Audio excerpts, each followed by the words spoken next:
Let's start with the truth. In this business, people don't fail because they don't care. They fail because they don't know how to start. And everything starts with this: prospect, approach, invite. That's your PAI. 3 steps, 1 system, 0 excuses. Now listen, every great movement in history didn't begin with a product. It began with a person. Jesus didn't start his ministry with theology. He started with an invitation. Come, follow me. Steve Jobs didn't launch Apple by selling computers. He started by inspiring Steve Wozniak to believe in a vision. One prospect, one approach, one invite. The rest is history. PAI is not a sales tactic. It's the foundation of relationships. It's how people go from strangers to teammates to legends. And the key to PAI is this: you don't need to be a closer. You don't need to be a master speaker. You just need to be a master connector. This is where your system begins, because systems don't run without people, and people don't come unless you invite them.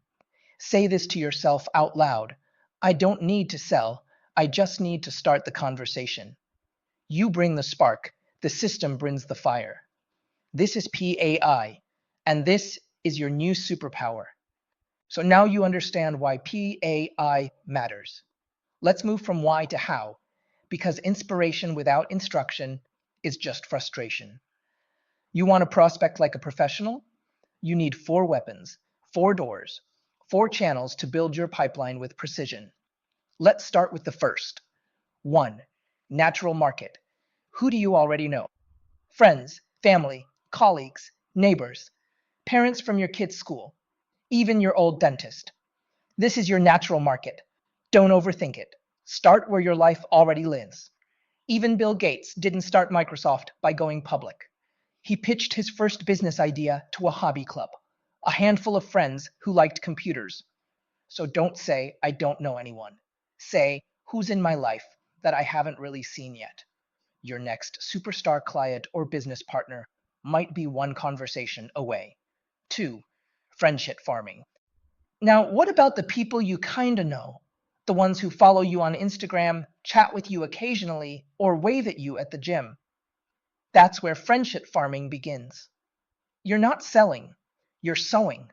You're building trust before you ever ask for anything. Benjamin Franklin didn't win people over by being right. He built allies by writing, connecting, and serving. He turned skeptics into advocates. You don't need to force anything. You just need to follow up. Check in. Share value. Stay top of mind. Because one day, when they need financial help, protection, or a new future, they'll think of you. Friendship borrowing. Here's where it gets powerful. You don't just rely on your own circle. You borrow trust from others. That's how referrals work. That's how teams grow. Think about LinkedIn, an entire $26 billion platform built around who do you know? When your client introduces you to their best friend, that's not marketing. That's trust marketing. So ask the question, who do you know that I should know? This is not about pushing, it's about positioning and leveraging the relationships that already exist. 4. Professional prospecting. Now let's talk scale. You want to reach thousands? You need tools. Use videos, use landing pages, use social media, use automation, use AI. The best companies don't wait for clients to knock. They go build doorways. Salesforce didn't grow because of charm. It grew because of systems. So you need systems too. In today's world, your phone is a studio, your post is a seminar, and your consistency is your reputation. Whoa. So here's the recap. Start with who you know, grow through who you meet, leverage who they know, then scale through what you build. This is how prospecting becomes power. Let's face it, your warm market won't last forever. So what do you do when your list runs dry? You don't shrink, you scale. You build your brand in the digital world, so your influence multiplies in the real one. This is cold market prospecting, powered by social media. Look, once upon a time, building a cold market meant cold calls, newspaper ads, door knocking, and begging for referrals. But today, your phone is your broadcast tower. Your Facebook is your storefront. Your LinkedIn is your business card. Your WeChat is your CRM. Your Instagram is your brand. Every post you make is a digital handshake. Every story is an open door. And your content? That's the invitation before the invitation. Let's talk strategy. Your goal? 5,000 connections. Not likes, not followers. Real, organic, two-way connections. You're not chasing vanity metrics. You're building a digital neighborhood. Post daily. And yes, I mean every day. 3 personal, 2 professional. That's your rhythm. Why? Because trust is built with consistency. Not once, not loudly, but daily and authentically. You don't need to be a celebrity. You need to be relevant. Think about it. Gary Vaynerchuk built VaynerMedia from wine videos on YouTube. Marie Forleo built a global education empire starting with blog posts. Mr. Beast became one of the highest paid creators by consistently showing up. Your life is content. Your journey is the message. The moment you stop hiding, people start engaging. And here's the gold. When they like or comment, don't wait. DM them. Thank them. Ask about their story. One message can turn a stranger into a lead. One video can turn a follower into a fan. One relationship can turn into a legacy. So remember this, you don't need a studio. You don't need a budget. You need belief, consistency, and a little bit of bravery. Prospecting in the cold market isn't cold when you lead with warmth. Let your voice echo beyond your zip code. Let your face become familiar. Let your story attract the tribe you were meant to lead. Because in this new era, you don't wait to be discovered. You build to be recognized. This is cold market prospecting, done hot. Let's slow down for a second. Because now, we're not talking about strangers. We're talking about people you know, people who know you.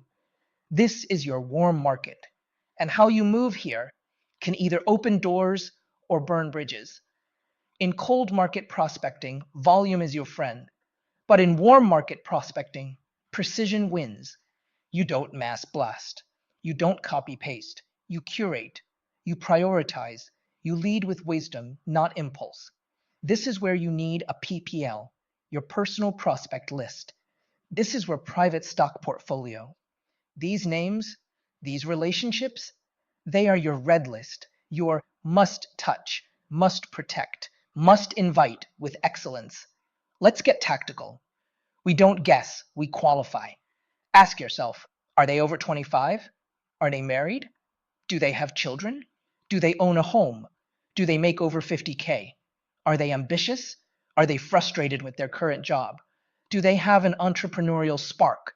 Are they enthusiastic and positive? You score them, not to judge them, but to position the right message at the right moment. This is like sales intelligence, but it's applied to people you care about. Why does this matter? Because if you push too hard, you'll close the door. But if you show up with posture, if you act like this opportunity is special, because it is, then you give them a gift. Let's not forget, every top leader in our company was once just a name on someone's PPL. Someone cared enough to invite them in. And now, they're building empires. They're winning awards. They're building generational wealth. It all started with one bold message, delivered with heart. So here's the principle. Don't shotgun your warm market. Snipe it with precision. Don't send a mass invite. Send a personal note. Ask how they're doing. Share something that reminded you of them. Invite them to a BPM with honor. not hype. Because the right person with the right message at the right time can change everything. Let's be honest. Most people don't walk around thinking, hey, I hope someone recruits me today. They're thinking about their kids, their stress, their dreams, their next paycheck, their future. So if you want to connect, stop pitching and start listening. This is where the magic begins. This is where strangers become allies. This is where conversation starts. And it starts with one simple framework: FORM, family. Ask about their family, not to pry, but to care. Where did they grow up? Do they have kids? What school? How are their parents doing? You'll be amazed. People open up fast when they feel seen and safe. You're not mining for information, you're building trust. Even Barack Obama, in every campaign stop, would ask about local families before policy, because empathy is influence. Next, get curious about what they do. What do you do? Do you enjoy it? What's your 5-year plan? You don't need to pitch, just ask and listen. Warren Buffett famously said, find a job that makes you excited to jump out of bed. Most people don't have that. They feel stuck. They feel unseen. They feel replaceable. And just by asking, you become different. R, recreation. Now, this is where it gets personal. Ask about hobbies, travel, sports, music, food, movies. This is where you find common ground. You love sushi? Me too. You run marathons? Wow, I admire that. Oprah Winfrey built a multi-billion-dollar brand not by being the expert, but by being relatable. People don't connect to perfection, they connect to shared joy. M, work, message. Now, only after connection comes conversation. This is where you say, hey, by the way, I help people with financial education and long-term planning. Sometimes I meet people who want to learn more. Would it be okay if I share something with you sometime? That's it. You're not closing, you're opening a door. Let me say it clearly. Form is not a script. It's a system for sincerity. It doesn't turn you into a robot. It helps you stay human. In a world flooded with noise and spam and AI, people crave real. So be real. Be curious. Be kind. That's how conversations start. That's how trust begins. That's how impact spreads. This is how you turn strangers into teammates. This is how you move from interest to influence. This is your superpower. Let's get one thing straight. People don't like being sold to. They hate it. They've been pitched, pressured, and pushed their entire lives. You're not here to sell, you're here to connect. Approach and invite is not about technique. It's about tone. It's not about persuading, it's about positioning. Think of it this way. If someone's drowning, do you throw them a business card or do you reach out your hand? Exactly. When you approach someone, they should feel one thing: seen, heard, respected. Let me tell you something powerful. Starbucks didn't become a global brand by offering coffee. It offered belonging. People walk in because they feel safe. They feel understood. They feel seen. That's what your invite should feel like: a warm doorway, not a sales funnel. Let's get practical. When you message someone, don't lead with pressure. Lead with purpose. Hey, I thought of you because I really admire how driven you are. Hey, I came across something I think could really fit your goals. Hey, we've got something powerful happening, and I'd love to get your feedback. See the difference? It's not come to my thing. It's I see something in you. Approach is posture. Invite is energy. Don't be desperate. Be discerning. You're not chasing people. You're sorting. Sorting for the ready, sorting for the curious. Just like Netflix doesn't force you to watch every show, it gives you options and lets you choose. That's how your invite should work. You present the option, the right ones lean in. Let me say it like this. You are not a closer, you are a connector. And when you invite from a place of belief, not need, from vision, not pressure, you give people the chance to say, "This is what I've been waiting for." Remember this truth. Sometimes the most powerful thing you can say is simply, "I see potential in you. Would you be open to taking a look?" That's it. Not a pitch, just a possibility. And that's what leaders do. They don't push, they invite. They don't sell, they serve. And when you serve with heart, people follow you with trust. That's approach and invite. This is your moment to lead. By now, you've got posture, you've got presence, you've got purpose. But let me ask you this. When someone looks you in the eye and says, "So what do you do?" Are you ready? Because in this moment, this split-second doorway, your script is your sword. Let's break a myth. You don't need to sound impressive. You need to sound clear. Think about it. When Elon Musk was pitching investors in 2004 for Tesla, he didn't say, "We're disrupting the carbon fuel matrix of planetary transportation systems." He said, "We're building electric cars that don't suck." Simple, direct, powerful. And that's how your prospecting needs to sound. Let's talk real-world examples. "Hey, what do you do?" "I help families keep more on what they earn and build plans they can't outlive." "What kind of business is it?" We show people how to grow their money, reduce taxes, and protect their future, with or without a finance background. Oh, is it sales? It's education first. Most of our work is helping people understand how money works. Here's the principle. Clarity over clever. Curiosity over convincing. You're not here to impress. You're here to open a door. Think like a movie trailer. You're not telling the whole story. You're giving them a reason to say, "I want to know more." Here's another one that works like magic. "Hey, I don't know if this is for you, but my team is expanding, and I thought of you. Would you be open to learning what we do?" Notice the energy. Not pushy, not needy, just real.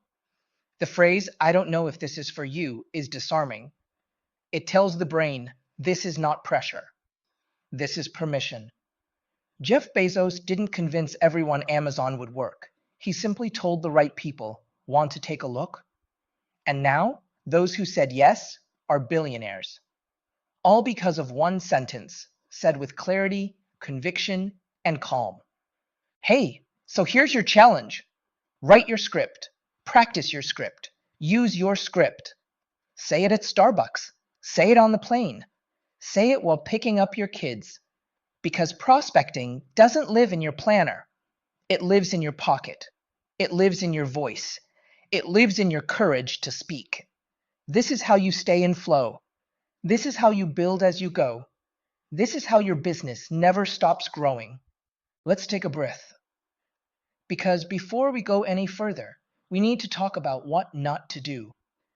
Because it's not just doing the right thing. It's avoiding the wrong thing at the right time. In PAI, small missteps can cause massive stalls. And most people don't fail because they didn't try. They fail because they tried the wrong way. So let's break it down. Let's clear the fog. Let's talk about the 3 biggest mistakes. Mistake number 1, talking too much too soon. You've seen it.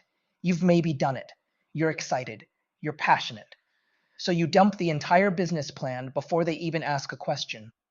That's like proposing on the first date. Too fast, too soon, too much. Remember, a confused mind says no. A pressured mind says, "Not now." An overwhelmed mind doesn't come back. Don't pitch. Plant. Let curiosity lead, not compulsion. Mistake number 2, selling instead of sorting. You are not trying to sell everyone. You are trying to sort for the right ones. You're not a beggar. You're a builder. Netflix doesn't pitch people on watching. They put content in front of you and let you choose. So why are you trying to chase everyone when your job is simply to filter for fit? If they're not ready, move on. If they're curious, lean in. You don't push the river. You flow with it. Mistake number 3, over-relying on scripts. Now listen, I love a good script. Scripts give structure, scripts create scale. But if all you do is memorize lines and never learn how to be present, you'll sound like a robot. And robots don't recruit people. People recruit people. Think of it this way. Martin Luther King didn't have a teleprompter, but he had conviction. And conviction always speaks louder than technique. Aim to be present. So here's your rule. Don't push. Don't pitch. Don't pretend. Be real. Be curious. PAI isn't about perfection. It's about rhythm, awareness, and alignment. Get this right, and the rest of the system flows. Let's talk about the secret weapon that separates amateurs from pros, that turns hesitation into flow and rejection into resilience. It's not scripts. It's not leads. It's not strategy. It's state of mind. Because no matter what tools you're given, if your mindset is off, your message won't land, your energy won't attract, your influence won't scale. Your mindset is the thermostat of your business, and it sets the tone long before you speak. Think about it. Michael Jordan didn't dominate because he never missed a shot. He dominated because he believed the next one would go in every single time. That's conviction. Oprah didn't build a billion-dollar media empire because she had perfect plans. She built it because she showed up with presence. Even when she didn't have the answers, she had a voice, a calm, a command. That's clarity. Let me give you the 3 most powerful mental states you must learn to master. 1. Calm, because emotion clouds precision. 2. Clarity, because confusion kills confidence. 3. Conviction, because belief is contagious. And when you have all 3, you become unshakable. Fire, calm is your anchor. Fire, clarity is your compass. Fire, conviction is your fire. So how do you get into that state? You prepare. You visualize before your Zooms. You move your body before your calls. You remind yourself who you are before the world has a chance to define you. You lead your energy before you lead anyone else. And here's a simple truth. People don't follow the loudest person in the room. They follow the most certain. So if you want people to trust you with their money, their future, their family, you must first trust yourself with your voice. Say it with me. I don't need height. I need presence. I don't need to fake it. I need to focus. Master your state. Master your energy. And you'll master the moment. This is it. The final slide. The part where you stop watching and start winning. Because after all the techniques, all the tools, all the tactics, what really separates the amateurs from the builders is one word: system. Great businesses are not built on charisma. They're built on consistency. Amazon doesn't run on Jeff Bezos' personality. It runs on systems. McDonald's didn't become a global empire because the burgers are that good. It's because the process is so repeatable. It works in 38,000 locations. And in this business, you don't need to invent the wheel. You just need to run the play. Here are your 6 steps. Write them on your mirror. Tattoo them in your calendar. Make them your mantra. 1. Prospecting. Build the list. Always add to it. No list, no business. 2. Approach contact. Reach out relationally, confidently, consistently. 3. Presentation. Don't explain. Let the system speak. Leverage BPMs, tools, videos. 4. Follow-up. This is where trust is built. Most people say yes after the 3rd contact. 5. Startup. Don't just enroll people. Launch them. The faster they move, the deeper they commit. 6. Duplication. Teach them to do steps 1 to 5. That's how movements are built. This is how you scale. This is how you lead. This is how you create freedom that lasts. You don't have to be the most talented. You don't have to be the fastest. You just have to be the most consistent at running the system. Because consistency beats talent. Consistency beats hype. Consistency even beats luck. So let me leave you with this. Don't just believe in the system. Become the system. Make it your rhythm. Make it your lifestyle. Make it your legacy. Because systems don't fail. People fail when they stop following the system. But not you. Not anymore. You know the steps. You've seen the vision. And now it's time to move. Let's go build this. Let's go lead. Let's go win. Together.